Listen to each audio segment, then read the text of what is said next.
Kemenangan Johann Zarco dan tim satelit Honda LCR di seri MotoGP Prancis kemarin sepertinya menjadi pukulan telak bagi tim pabrikan Honda. Kehadiran Luca Marini dan Joan Mir di kubu tim Honda pabrikan rasanya masih belum mampu memberikan kemenangan. Sebelum Zarco, kemenangan terakhir Honda tahun 2023 di sirkuit Kota Amerika.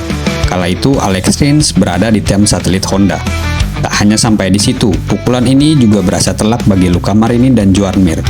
Karena test rider mereka, Taka Nakagami, malah berhasil finish di posisi ke-6 di gelaran MotoGP Prancis kemarin.